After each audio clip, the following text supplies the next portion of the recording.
Introducción a resistencia de materiales. Rápidamente hablamos de las ecuaciones que íbamos a utilizar.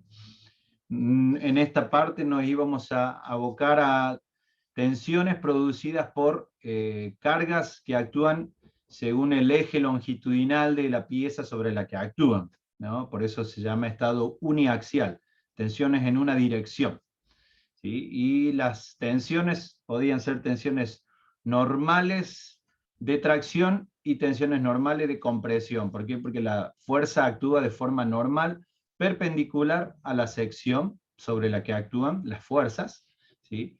Y un detalle que siempre vamos a considerar que la fuerza sobre la sección actúa siempre centrada en el baricentro.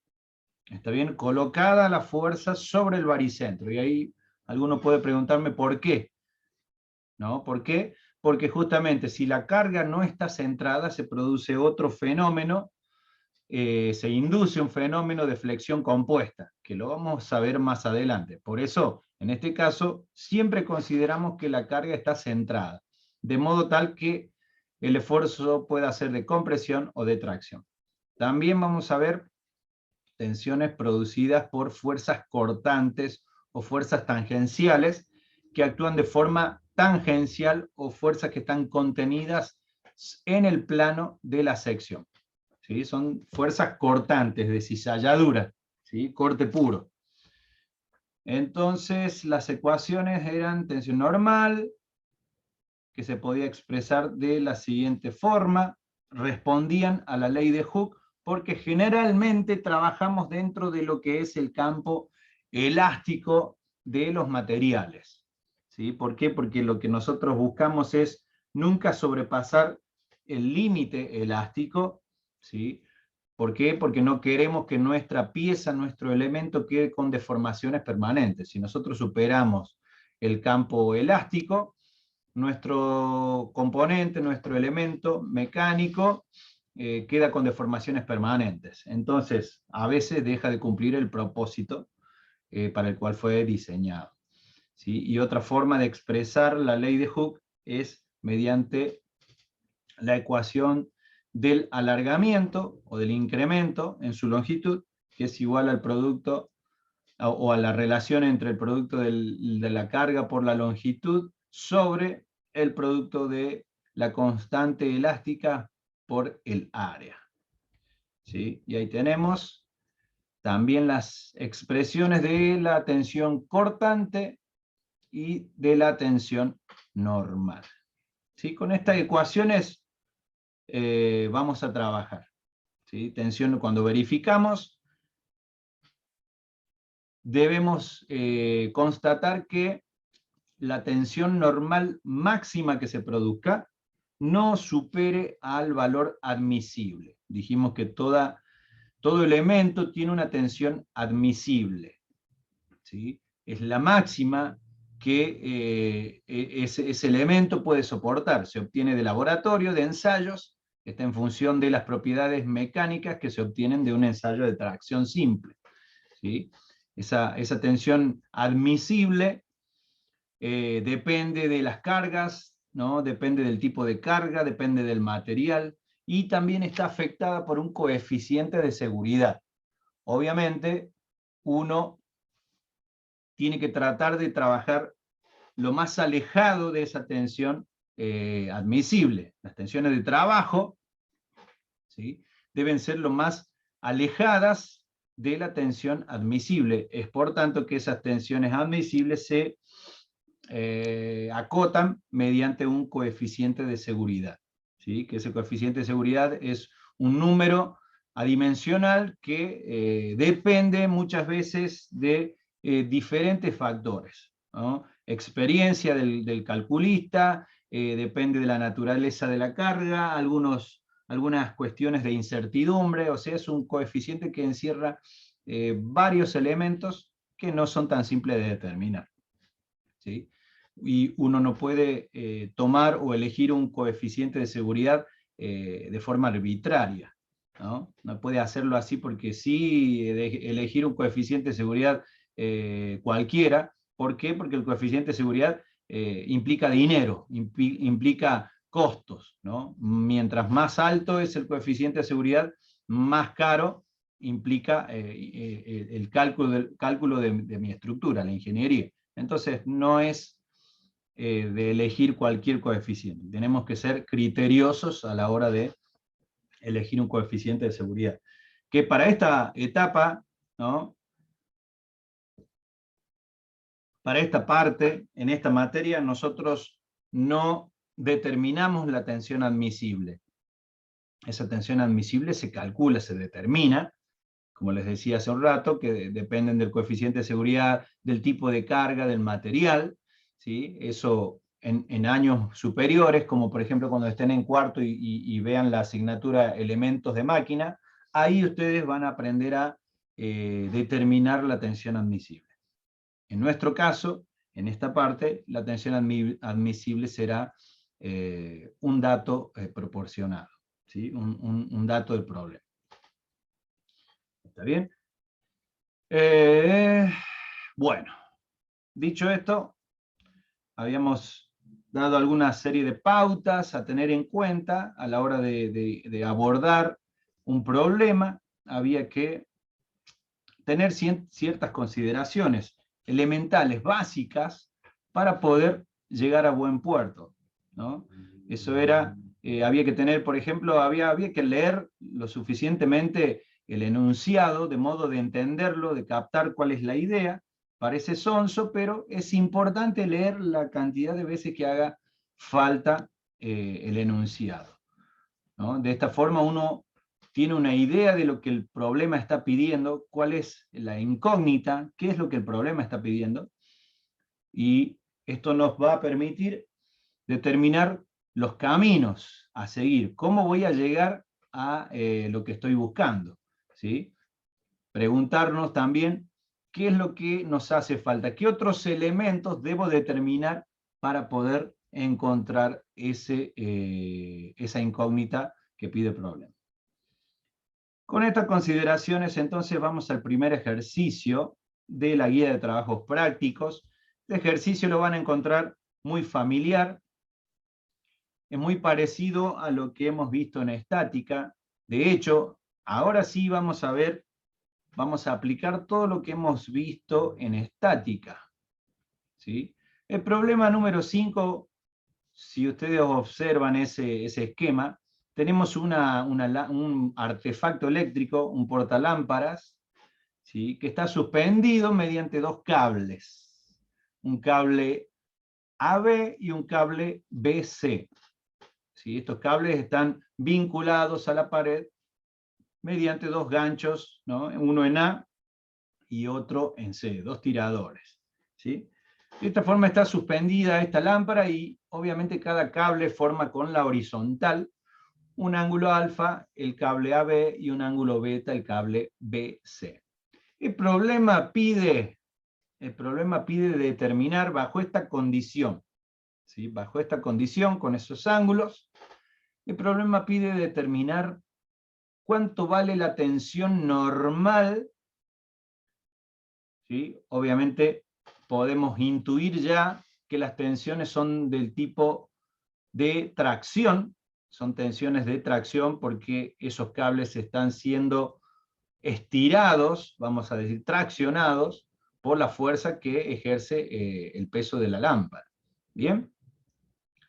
El problema pide determinar la tensión normal en el cable AB y la tensión normal en el cable BC. ¿Cuánto valen esas tensiones? ¿Cuál es la tensión que actúa, que se produce en esos cables? Para esa condición de carga tenemos el dato del peso del artefacto eléctrico, son 18 libras, más o menos como 9 kilos, importante, no es un peso para despreciar, considerando que está suspendido, ¿sí?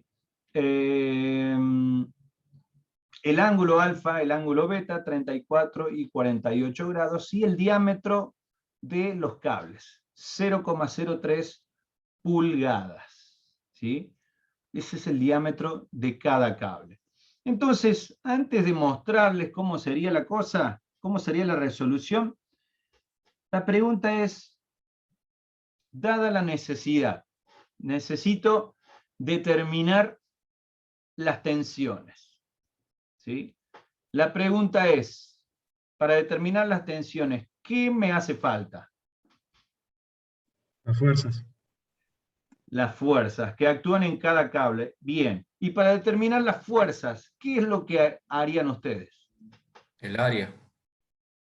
El área la puedo determinar porque tengo el diámetro. Bien, tengo el área. No es un problema. Un diagrama de cuerpo en libertad ¿Para qué? para determinar las fuerzas. Para determinar las fuerzas. Entonces, ¿qué plantearíamos? Sumatoria de todas las fuerzas. Equilibrio. Equilibrio. Así es. Plantearíamos equilibrio, obviamente, en el nudo B. ¿Sí? En el nudo B plantearíamos la condición de equilibrio para encontrar la fuerza en el cable AB y la fuerza en el cable BC. Así de simple, ¿no? Entonces, de acuerdo al que dijimos, ahí tenemos nuestro diagrama de cuerpo en libertad, el peso y las dos fuerzas incógnitas, FAB y FBC. Equilibrio en B. ¿Sí? Sumatoria de fuerzas en X igual a 0, sumatoria de fuerzas en Y igual a 0. Esto es algo que ya sabemos hacer. ¿Sí? Si alguien pensaba que listo, ya estática había quedado en el pasado, no es así. Vamos a seguir con estática por mucho tiempo. Por mucho tiempo. Es tan elemental, por eso es importante dominar estos principios. Bueno, de la primera ecuación despejamos, o mejor dicho, planteamos la primera ecuación de equilibrio estático, sumatoria de fuerzas en X, ahí tienen la ecuación, obviamente tiene que estar igualada a 0, ¿sí? Y sumatoria de fuerzas en Y, todas igualadas a 0. Esto es simple porque tenemos un sistema de ecuaciones con dos incógnitas, tenemos dos incógnitas y dos ecuaciones. Por lo tanto, podemos resolver el problema por sustitución. Bien, de aquí entonces que la fuerza en el cable AB vale 12,163 libras y la fuerza en el cable BC 15,069 libras. Esas son las fuerzas en los cables. Finalmente, la tensión en el cable AB es igual a la relación de la fuerza que actúa en el cable AB sobre el área o la sección del cable AB. Y también la tensión en el cable BC es igual a la fuerza en el cable BC sobre el área del cable BC. Reemplazamos cada uno de ellos acá directamente. No he perdido el tiempo poniéndome a calcular cuánto vale el área. Ya tengo todos los datos. Y esas son las tensiones. En el cable AB, 17.200 PSI, o lo que es lo mismo a libras sobre pulgadas al cuadrado. La tensión en el cable BC es igual a 21.300 PSI, o libras sobre pulgadas cuadradas. ¿Bien? ¿Alguna duda, chicos? Este problema es sencillo, ¿no? Es fácil. No, profe. A los No, fines profe, ninguna duda. Bien. Hicimos un ejemplo sencillo, después vamos a ir complicándolo a medida que vayamos avanzando en el práctico. ¿Sí? Pero esta sería una de las formas de resolver este tipo de problemas, ¿no? Mediante las ecuaciones de equilibrio. Que básicamente, en todos los casos, siempre vamos a buscar calcular las fuerzas mediante las ecuaciones de equilibrio, mediante el equilibrio estático. Bien, si no hay dudas, vamos al siguiente ejemplo. Ejercicio número 9. ¿No? Este un poquito también conocido. Tenemos ahí la caja de una pickup con su tapa abierta, el portón trasero abierto.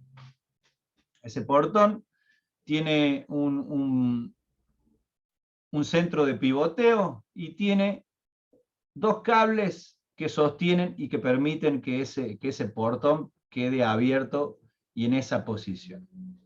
¿Bien? Sobre ese portón apoyamos una caja que tiene un peso de 150 libras, algo así como 75 kilos, pesadita la caja. ¿Bien? Además, ese portón también tiene un peso que vale 60 libras. ¿Sí?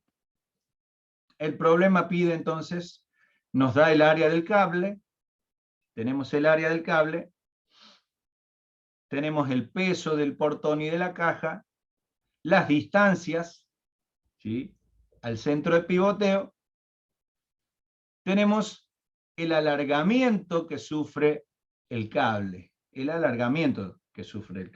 ¿no? Delta C, ¿sí? Nosotros ahí lo tenemos escrito de otra forma, en la ecuación lo tenemos también como delta DL, bueno, es lo mismo, es cuestión de subíndices.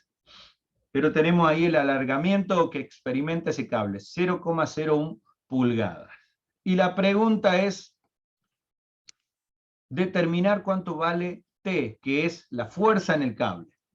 ¿Sí? Determinar cuánto vale la fuerza en el cable T, determinar la tensión en el cable, y el punto B pide determinar cuánto es el alargamiento específico. ¿Sí? El alargamiento específico, recuerden que era delta DL sobre L. Era un número adimensional. Bueno, piénsenlo unos segundos.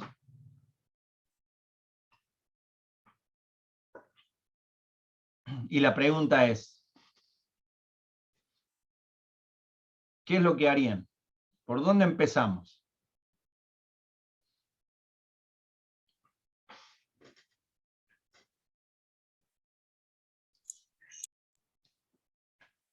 Diagrama de cuerpo Sacamos libre.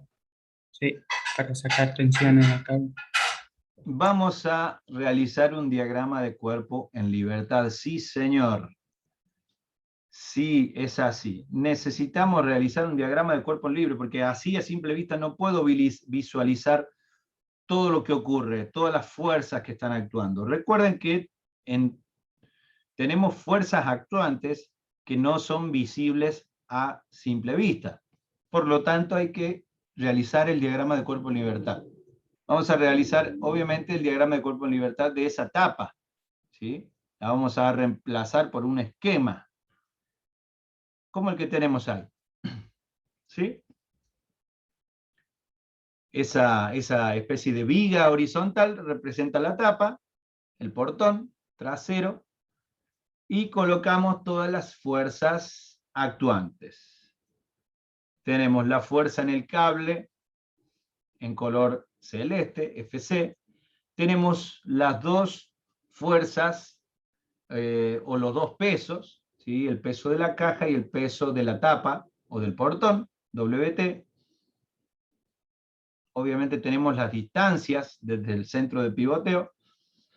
Y también tenemos las reacciones, ¿no? Las reacciones en el eje, donde pivotea ese portón.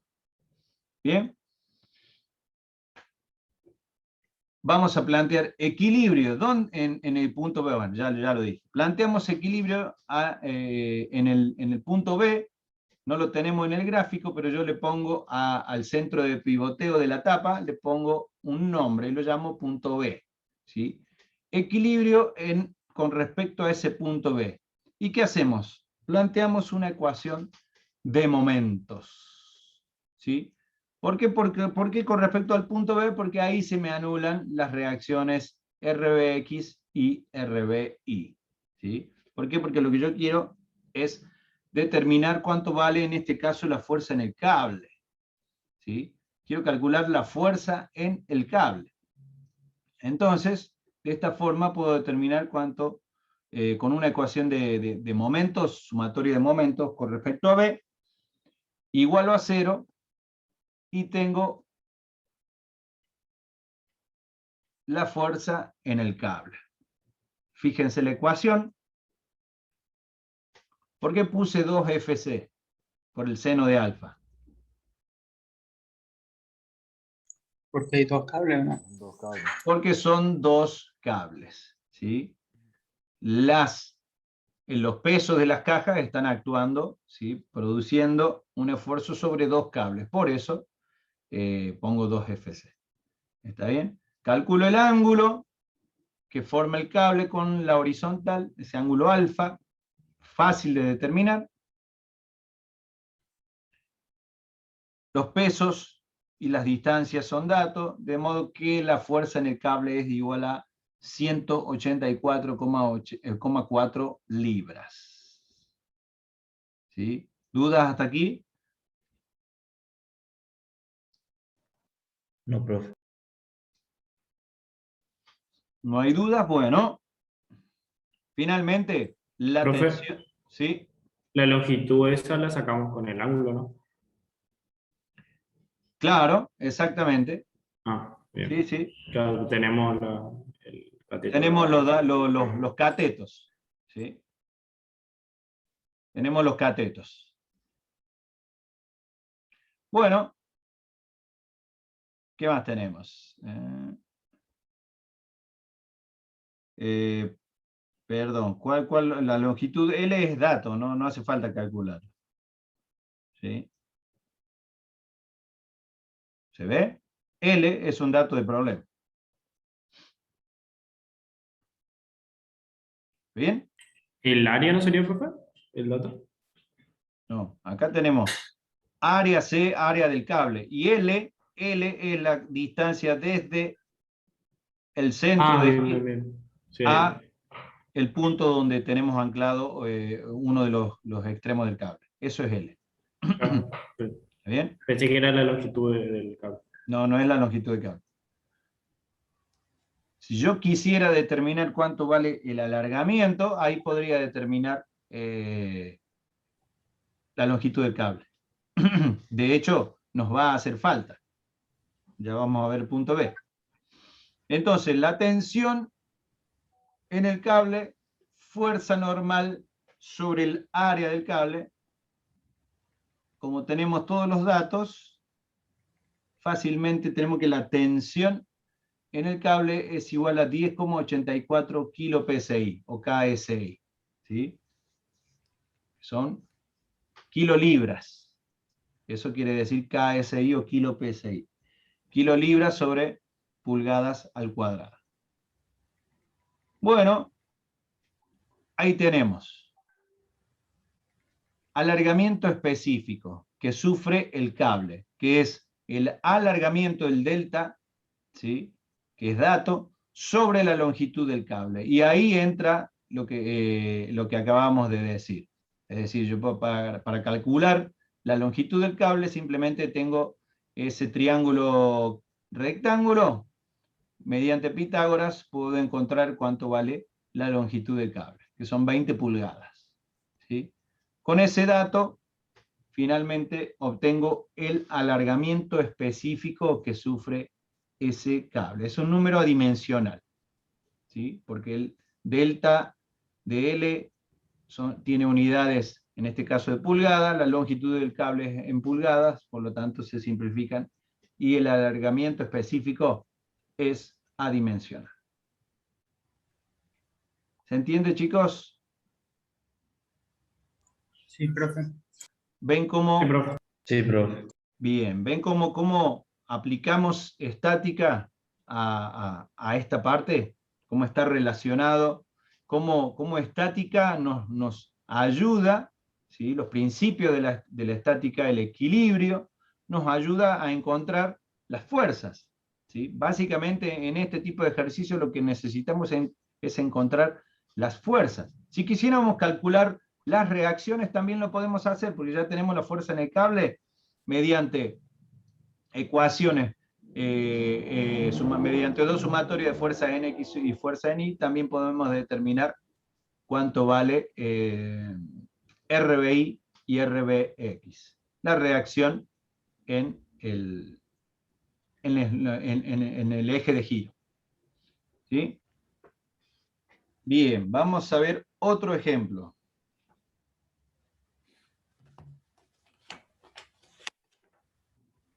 Bueno, acá tenemos el ejercicio número 10.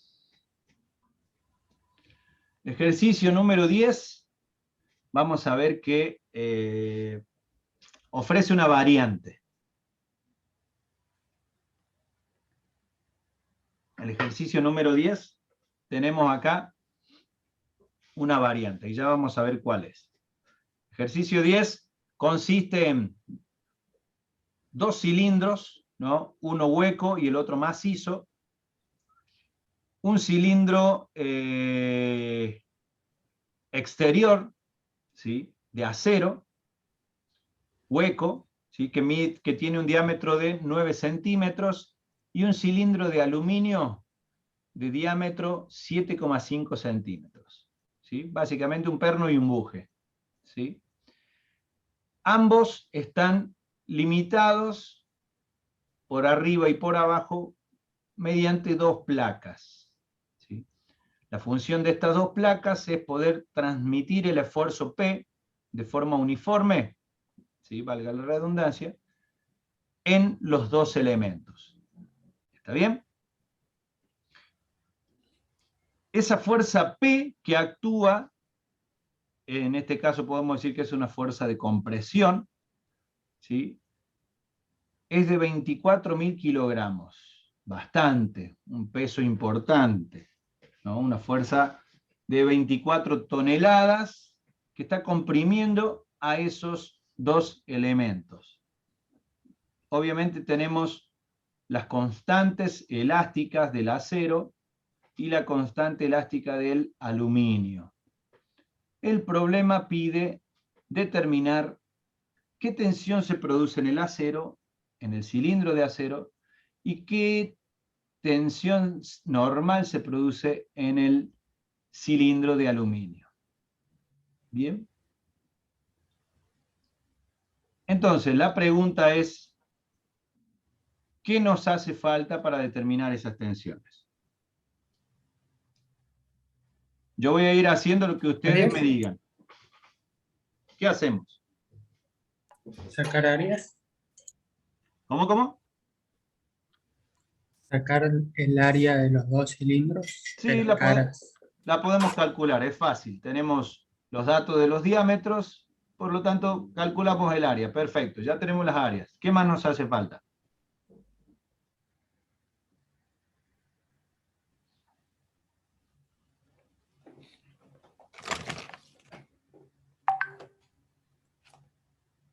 ¿Qué podemos hacer? Profe, una consulta.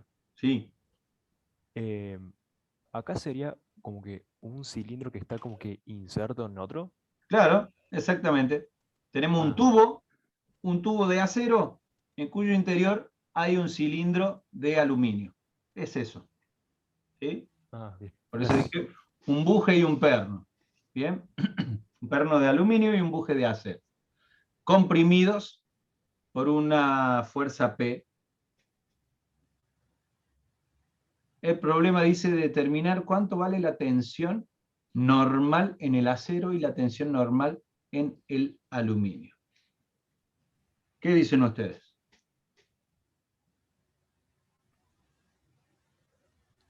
Vamos a hacer lo que sabemos hacer.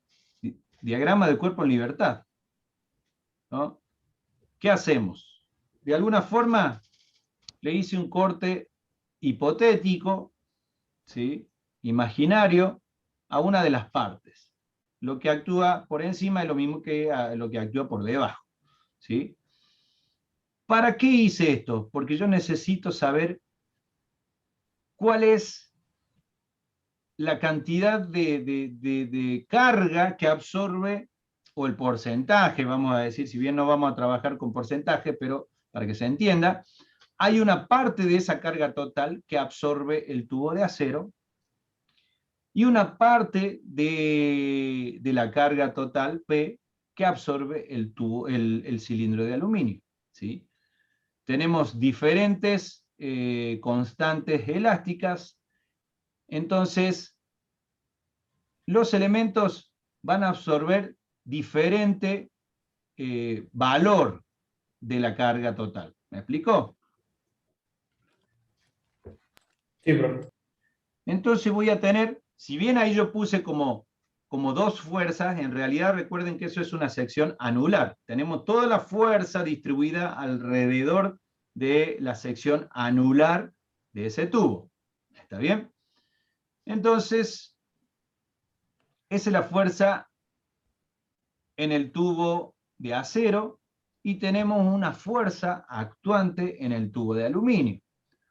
Recuerden que es una parte que absorbe el tubo de acero y una parte que absorbe el tubo, el cilindro de aluminio, ¿sí?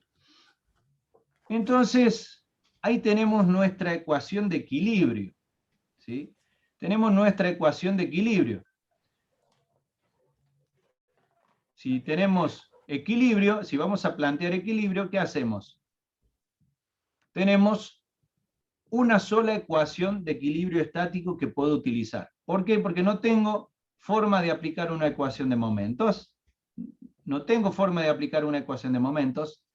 Tampoco tengo forma de aplicar la segunda ecuación de sumatoria de fuerzas horizontales. La única que me queda es una ecuación según el eje vertical. Y de acuerdo a lo que yo puedo observar ahí, tengo una ecuación y dos incógnitas. ¿Sí? Tengo una ecuación y dos incógnitas. ¿Sí? Este es el caso, ahí tenemos nuestras dos incógnitas.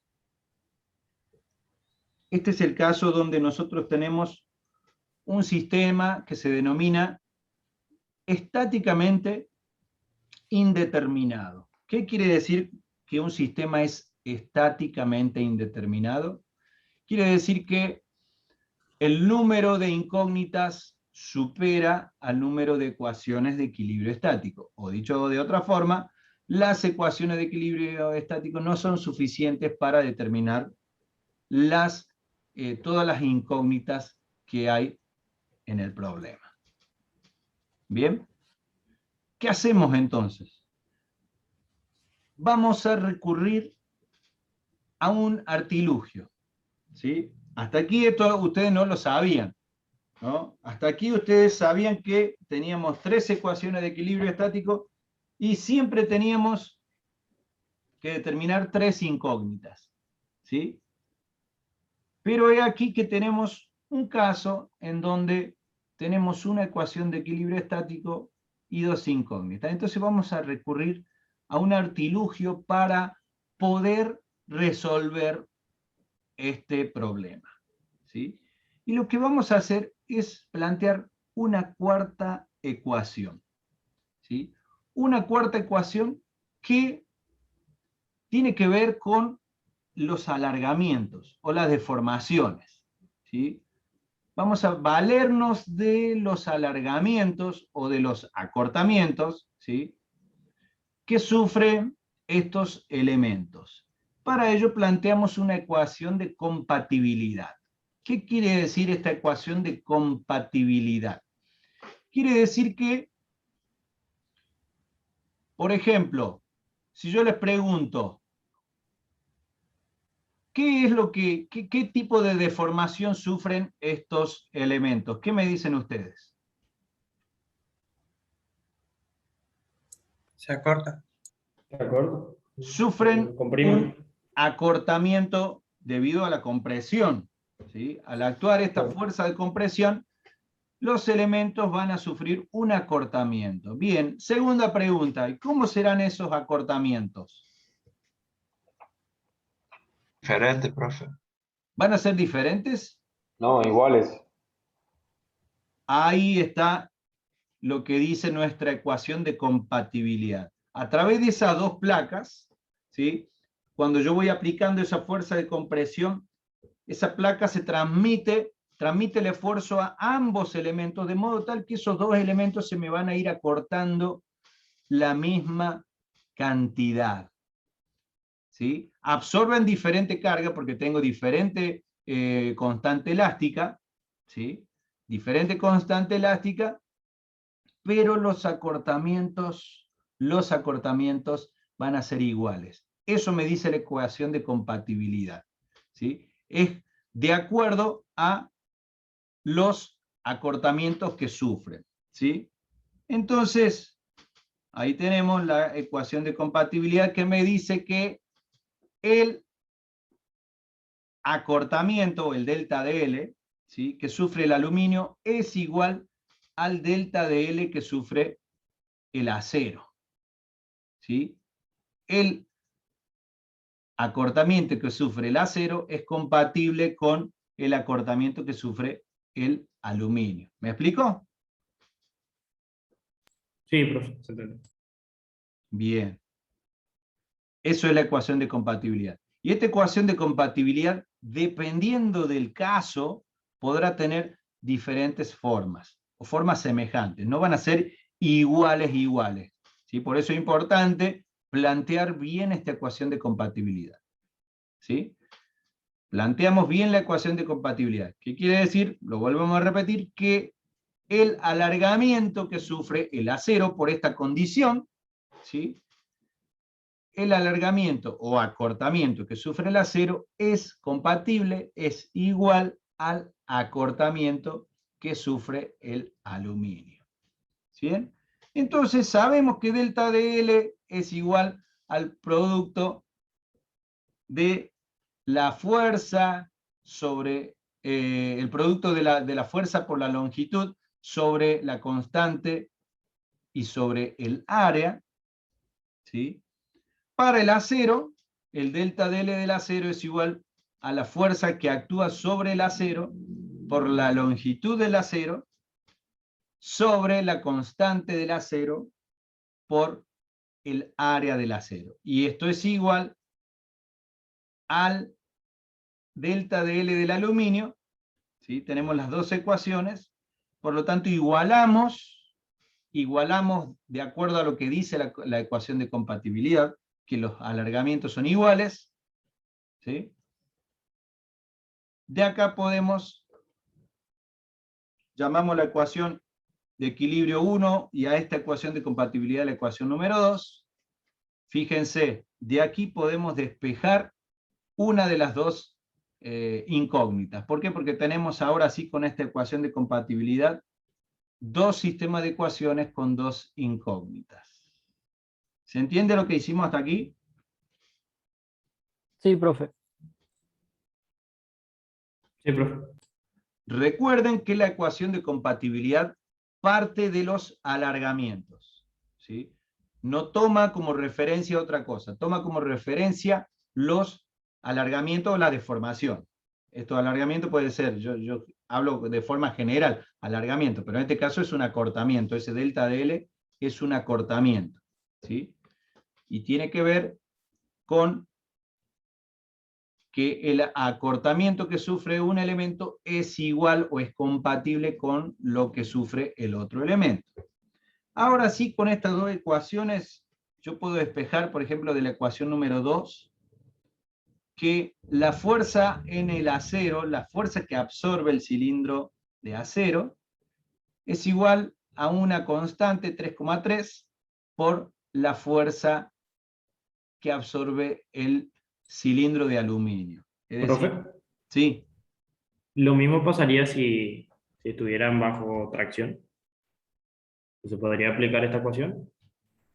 si logro que los elementos sean traccionados o de alguna forma traccionar los dos de la misma forma, sí, ¿no? Ah, ok. Todo depende de si logro que los dos tubos se mantengan Unidos, digamos.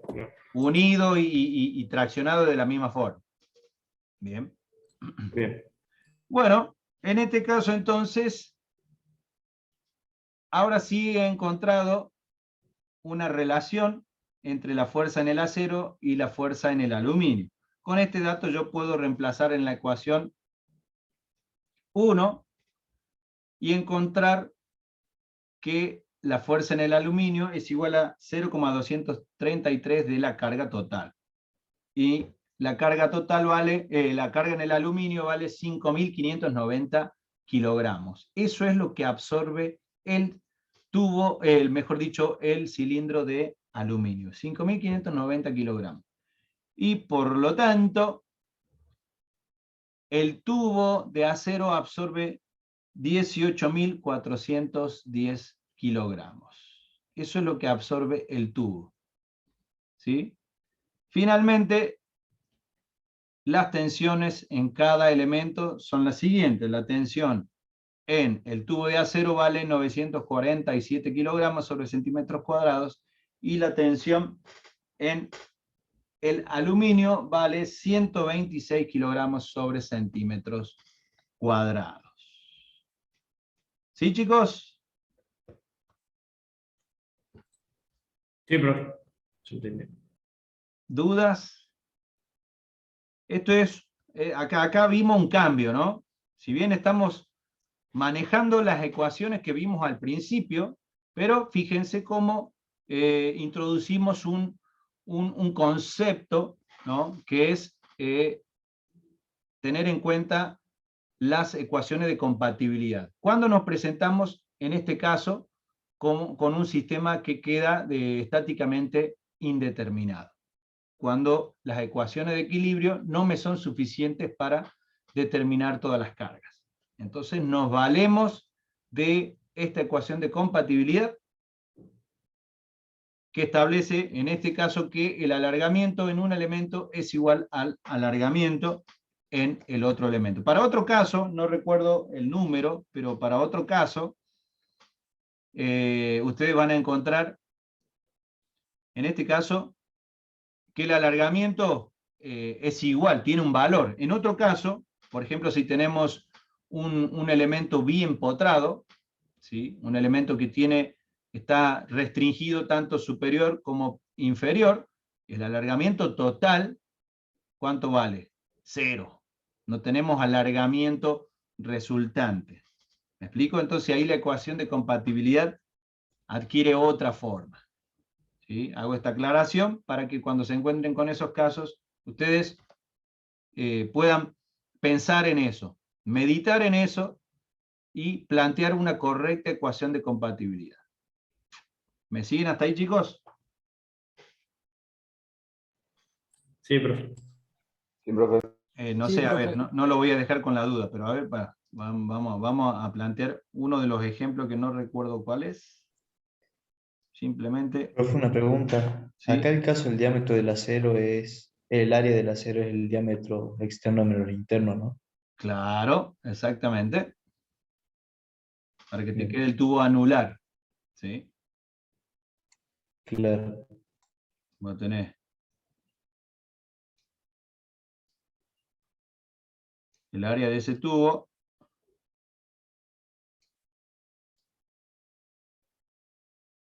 El área de ese tubo es todo esto. Bien, gracias. ¿Sí? Diámetro exterior menos diámetro interior al cuadrado. Bueno, les decía que, por ejemplo, si ustedes tienen un elemento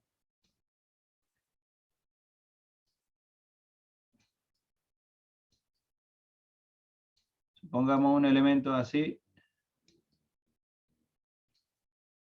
que está solicitado por una fuerza P aquí. ¿Sí? Si ustedes observan, esa fuerza P comprime una parte de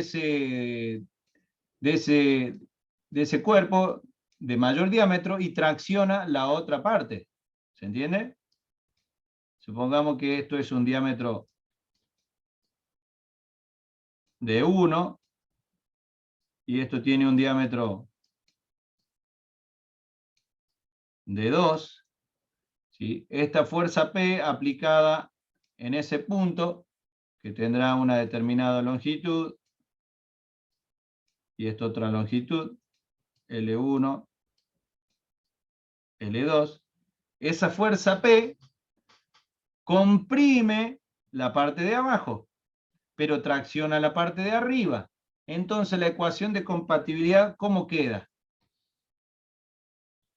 Recuerden que la ecuación de compatibilidad me dice cómo son los alargamientos respecto de cómo está sustentada o vinculada esa estructura o ese elemento. El alargamiento total, ¿cuánto vale? El delta de L. 0. El delta de L es 0. ¿Sí? Pero eso quiere decir que ese elemento no se deforma. No, si se deforma, profe. No. Exacto, ¿no? Por ejemplo, si esto es un punto, ¿no? A este punto, no sé, lo llamo A. Bajo la acción de esa carga, supónganse que esto es así, ¿no? Por la acción de la carga P, esto va a ir a parar acá. ¿Sí? Acá tenemos un cierto desplazamiento. ¿Sí? La estructura, el alargamiento total es 0, pero internamente esto se está deformando. Esto sufrió una tracción y esto sufrió una compresión. ¿Me explico? ¿Me siguen hasta ahí? Sí, profe. Sí, profe. Bien, entonces, bueno, esta ecuación de compatibilidad tendrá otra forma, diferente a la que vimos en el ejemplo anterior. ¿Sí? Quiere decir que vamos a tener, para que esto sea 0, ¿qué vamos a tener? El delta, este delta de L, miren. ¿Sí? Lo que se acorta uno es lo que se alarga el otro. ¿Sí? ¿Me Sí. siguen hasta ahí? Sí, profe. Entonces, lo que se alargó uno es lo que se acortó el otro. Quiere decir que, no sé, llamemos a este delta de L1 menos el delta de L2, ¿sí? Es igual a 0. ¿Se entiende? Sí, profe. Sí, profe. Bueno, ahí ustedes van a tener que entrar a jugar un poquito con la ecuación, dependiendo del caso. ¿Está claro? Profe, una consulta. Sí. Si L2 se está comprimiendo, el delta L2 no sería negativo propiamente, independientemente del signo. Claro, claro, justamente uno será negativo. Claro, no, pero digo, o sea, el delta L propiamente quedaría con signo negativo, ¿no se sumarían ambos? Porque sería L2 inicial, perdón, L2 final menos L2 inicial, me daría un Sí, resultado negativo. sí, Entonces con pero el signo menos se me terminarían sumando los dos delta L o no. no, en este caso no se van a sumar. No se van a sumar. O sea, el delta de L total, el que sufre, este elemento, ¿no? El tubo ese con dos diámetros, el total, en su longitud total, no se va a deformar, es 0 el delta de L total. Pero internamente, uno se alarga y lo que se alarga ese tramo es lo que absorbe el otro. ¿Me explico? El signo en este caso simplemente para decir que uno se está acortando y el otro se está alargando. ¿Bien? Y el alargamiento total es 0. ¿Se entiende? Sí, se entiende. Perfecto. Bueno, vamos a ver no sé qué hora es, vamos a ver un ejemplo más. Nos queda un poquito más para ver un caso más. Miren que hemos ido un poco rápido para tratar de abordar el práctico.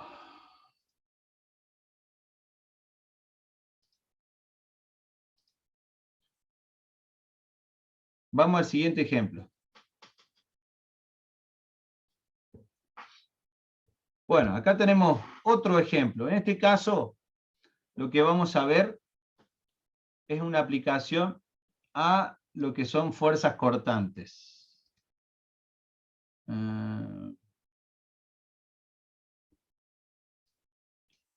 A ver, ¿hay alguna pregunta acá? Ah, sí. La longitud en el ejemplo anterior se cancela porque son iguales. ¿Tá? Se cancelan las longitudes. Bueno. El ejemplo que sigue, el ejercicio número 19, tenemos un tramo de cadena, puede ser es la cadena de una bicicleta. Creo que todos alguna vez en la vida han andado en bicicleta, ¿sí? Y algunos han tenido la experiencia de haber cortado la cadena, sobre todo cuando se hace un esfuerzo excesivo, ¿sí? Entonces, ¿qué tenemos ahí? Tenemos un tramo de cadena. Esa cadena es una cadena medio rara, ¿no? Porque trabaja con una rueda dentada, con dientes, ¿sí? Todos han visto este tipo de cadena, ¿no? Me imagino, así que no voy a ahondar en el tema. Pero bueno, esta cadena, ¿cómo está construida esta cadena? Por una serie de plaquitas o de placas, ¿sí? De apares, apareadas, y entre placa y placa, ¿sí? Hay un pasador, ¿sí? Un perno, que vincula un eslabón con el siguiente, y así se forma esta cadena. Obviamente este pasador, ¿a qué tipo de esfuerzo está solicitado? ¿De corte? De corte. Corte, como dijo usted, profe. Está solicitado esfuerzo de corte. Imagínense, las dos placas tienden a cizallar, literalmente a cortar, ¿no?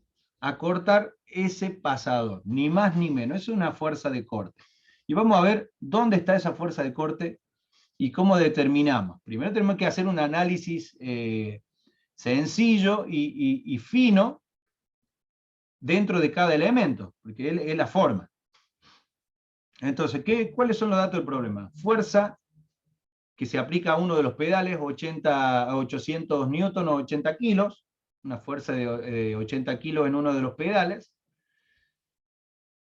Obviamente eso produce una tracción en la cadena, que ahí la tenemos como denotada con la fuerza T, ¿sí? Esa fuerza T actúa en el tramo superior de la cadena. Tenemos el radio de la corona, de la rueda dentada. Tenemos la longitud del pedal al centro de la corona.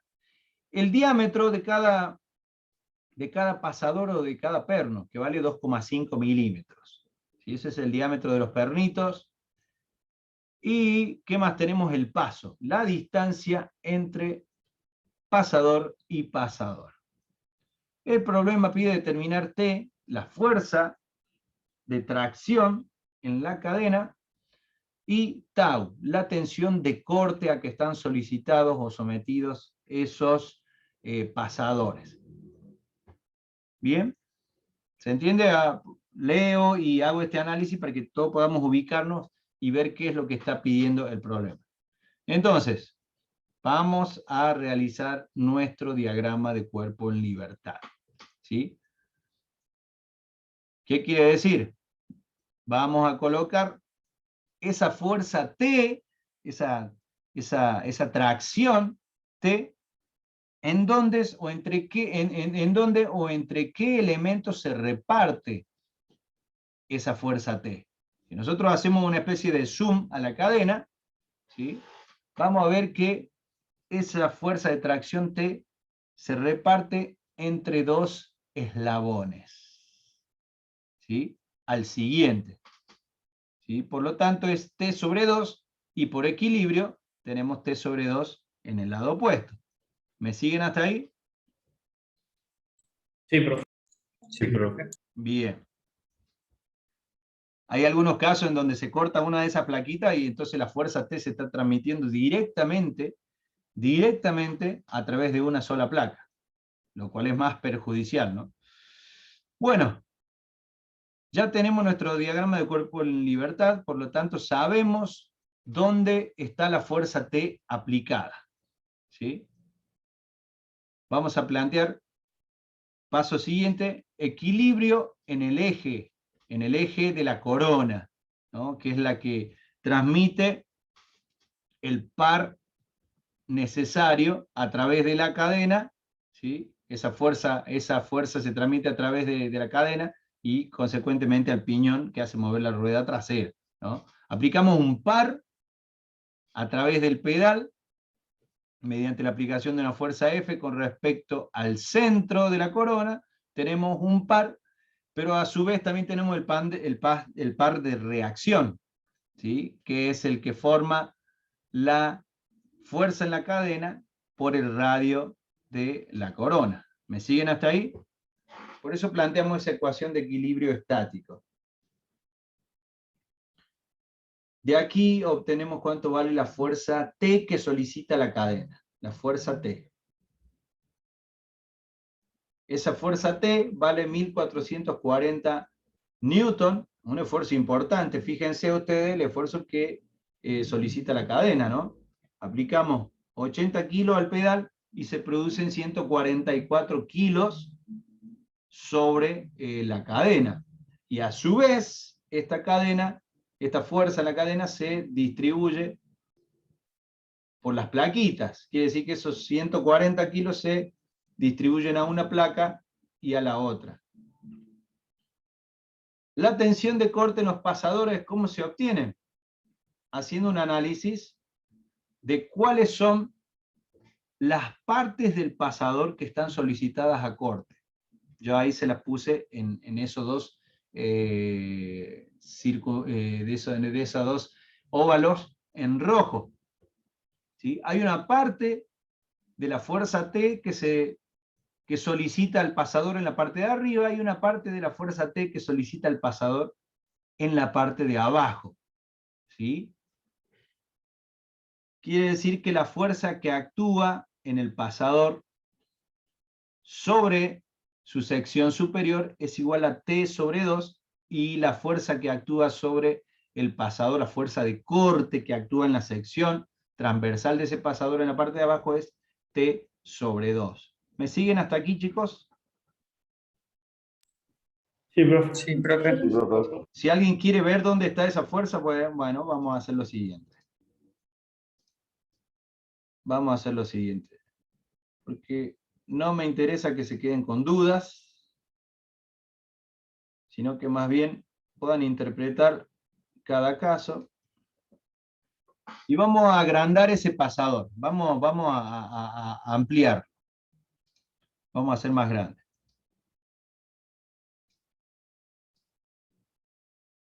Ese pasador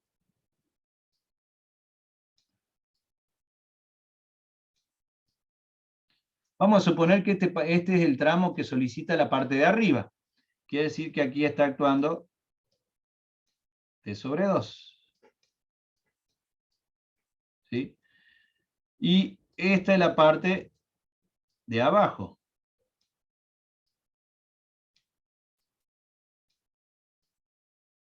Mejor dicho, la otra parte. Esta es la sección de corte.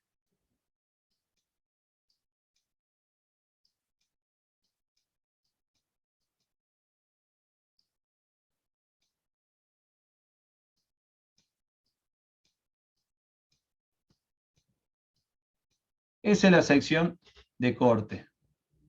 ¿Se entiende? Estamos analizando simplemente la parte de arriba, ¿no? La parte de arriba, por equilibrio, tenemos la fuerza T sobre 2.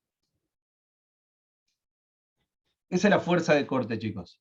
Fíjense, actúa en la sección transversal de ese pasador. ¿Cuántas son las áreas de corte? Es una sola, ¿sí?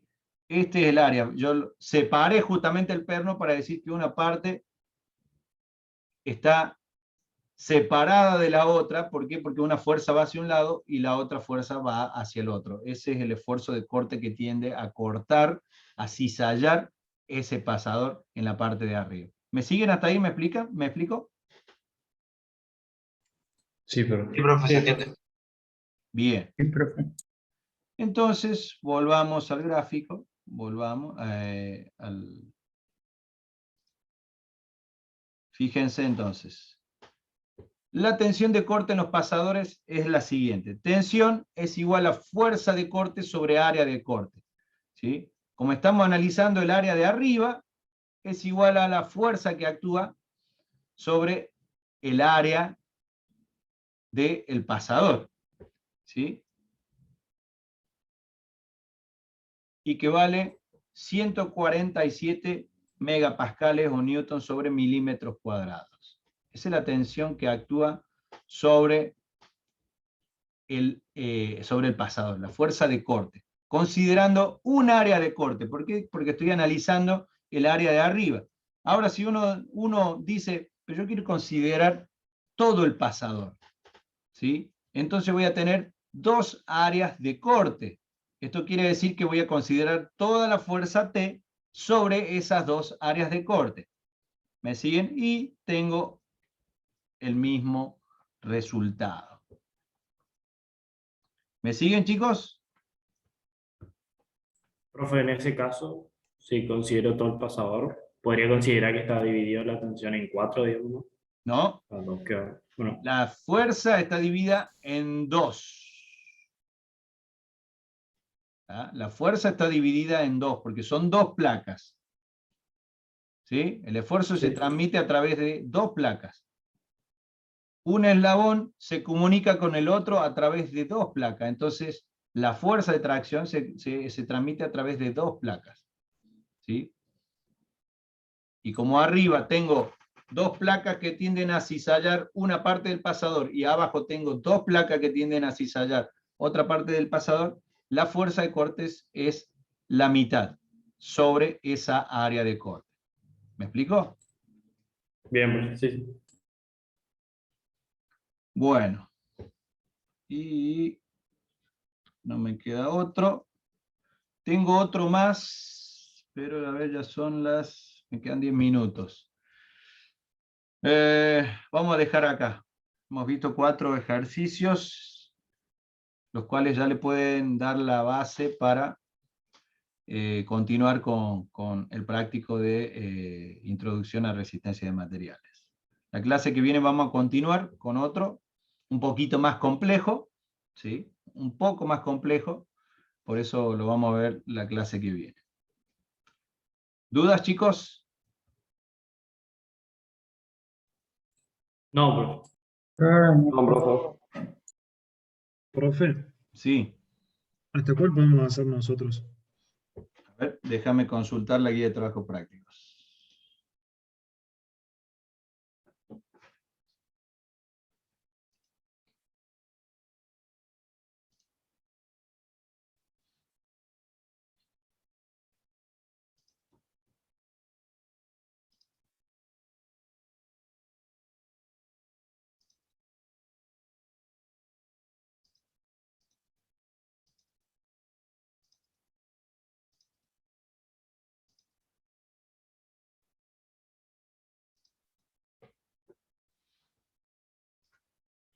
Vamos a ver, de paso les muestro.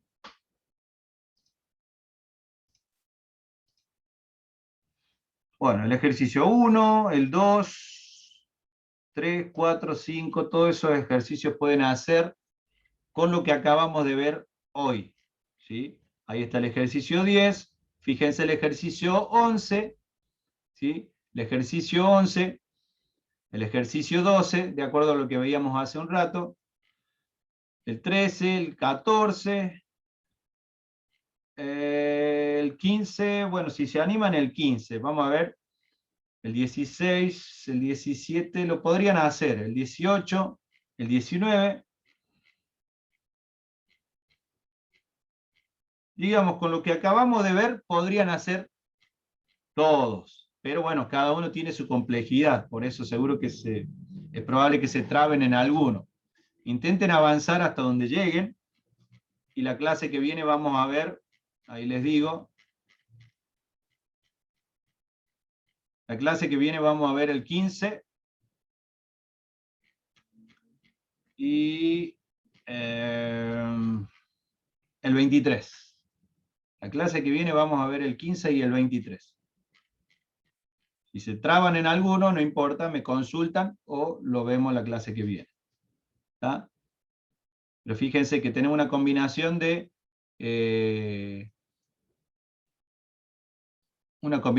esfuerzos de corte, por un lado, y esfuerzos normales por otro. Y siempre con las ecuaciones de equilibrio estático, más esta agregada que es el concepto de compatibilidad, ¿sí? Partiendo de las deformaciones.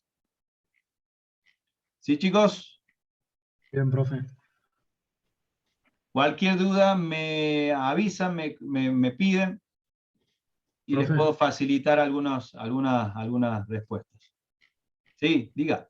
Yo tengo dos preguntas sobre el práctico de momentos principales de inercia. Sí, Una sobre la tabla, que en la tabla, en la tercera página del archivo ese que nos pasó, hay dos fórmulas para calcular los momentos con respecto a cada uno de los ejes y para a calcular ver, vamos a ver la tabla así nos ubicamos. La tabla que yo les pasé de... de los momentos de inercia de áreas. Sí. ¿Cuál sería? La que está en la tercera página, la de donde está el rectángulo, la del círculo, la del Sí. triángulo. Bien. Hay como dos filas de fórmulas para calcular los momentos y el producto de inercia. Ujú. ¿Para qué es la segunda fila? En este caso, las otras tienen en cuenta la masa. Esa no la vamos a usar porque no es parte de resistencia. Eso lo ven cuando ustedes vean. Está ahí porque, bueno, es un extracto del libro. Pero no usamos esa columna. ¿Me explico? ¿Vos te referís a esta? La segunda fila sería. ¿Vos te referís? Yo me refiero a ahí en la tercera página, ahí que se está viendo las figuras azules. Esa. Hay como un ¿Esta? renglón, una fila, y después con las fórmulas, y después el de abajo cambian. ¿Te refería a esta hoja? Esta es la página 3. Tiene trabado el mouse, profe, creo. Como se trabó la página. Ah, ¿sí? ¿No la están viendo ustedes? Con razón. Ahí está. Va y se movió el mouse, pero la página está muy trabada. Sí. ¿Ahora sí? ¿Esta es la hoja? Creo que la página sigue trabada. Se ve la carpeta, profe. Se ve como mitad la carpeta de sus archivos y como si se estuviera abriendo el lector de PDF. Ay, yo no sé cómo lo están viendo ustedes. Claro, es decir, no estamos viendo el PDF, sino la Para. carpeta en donde tiene todos los archivos. Ahora sí. ¿Ahí? Ahí está. Ahí está. Ahí está. Bueno. ¿A esta hoja te referís? A la anterior. Sí. Ahora sí. Por ejemplo, ahí en el rectángulo hay una fórmula del momento de inercia en torno al eje X, que es base por altura al cubo sobre 3. Sí. ¿En qué Sí, caso se usa? este caso, acá, bien, buena la pregunta. En este caso, ustedes acá están tomando, están teniendo dos sistemas de referencia. Si vos te fijas, el eje X y el eje Y están en los bordes inferiores y en el borde izquierdo. ¿Sí? Ahí te está dando el momento de inercia con respecto a esos ejes. ¿Me explico? Bien. Y los que están arriba, el JX que dice B por H cubo sobre 12 y el JI B al cubo por H sobre 12, esos son los momentos de inercia baricéntricos, que esos son los que nosotros utilizamos. ¿Está bien? O sea, profe, que uno es con respecto al centroide y otro es con respecto a ejes que están ahí en un Claro, exactamente. vértice de la figura. Pero a eso no lo usamos. ¿Sí? A eso no los usamos. Por eso, si vos te fijas, el momento centrífugo con respecto a los ejes baricéntricos igual a 0. ¿Está bien? Sí. Eso, recuerden que siempre vamos a usar los datos de tabla, pero con respecto a sus ejes baricéntricos. ¿Está bien? Bien. Perfecto. Bien, profe, y otra pregunta que le quería hacer, profe. Sí. En los ejercicios que usted nos subió resueltos, había uno de perfiles normalizados y es como, considera como si fuera nulo el producto de inercia de los perfiles. A ver cuál ¿Lo ejercicio consideramos siempre será. así? ¿Cuál es? Creo que es El E. 3E, si no me 3E. equivoco. Para que ahí abro la guía.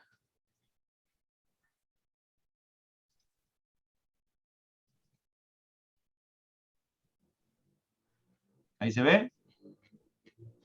Sí.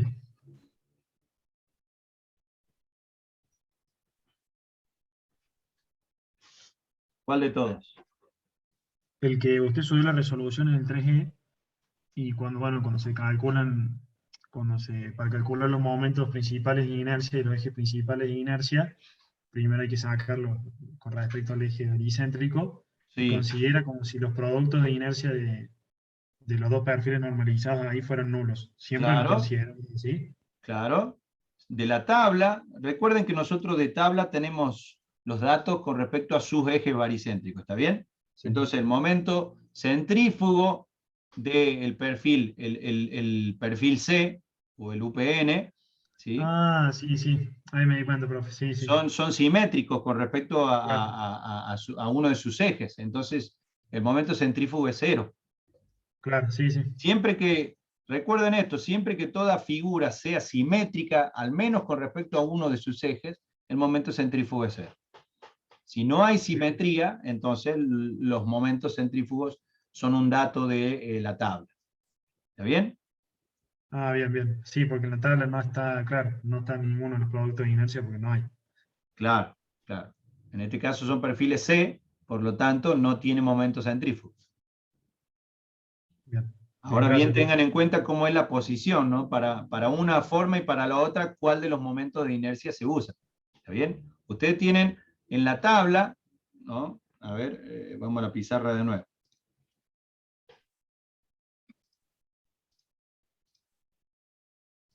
Son importantes estas dudas para que puedan interpretar bien y no cometer errores.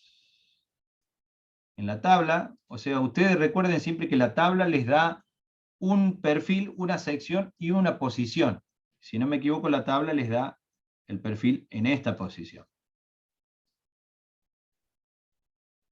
Sí, siempre vertical. ¿No? Entonces, le dará como eje X este, y le dará como eje Y, eje baricéntrico X y eje baricéntrico Y. ¿Está bien? ¿Me siguen hasta ahí? Ujú. Bueno, para esa posición, la tabla le dice tal valor de JX y tal valor de JY. ¿Sí?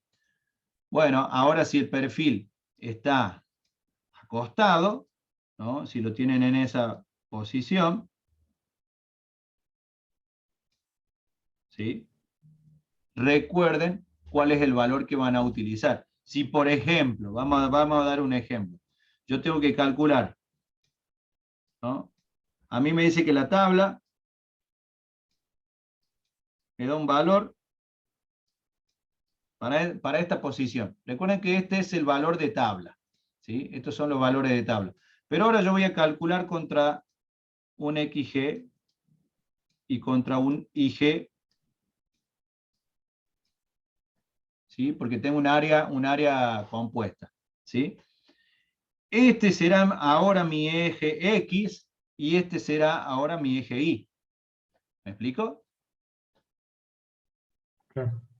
Hay Cuando que yo usar calcule la distancia baricéntrica y voy a considerar a este como mi eje X. Pero recuerden que en la tabla, este es el JY. ¿Me explico? Claro. Sí, ¿Sí? sí. ¿Me siguen todos hasta ahí? Habrá que invertir, digamos. Claro, es eso nada más lo que quiero aclarar.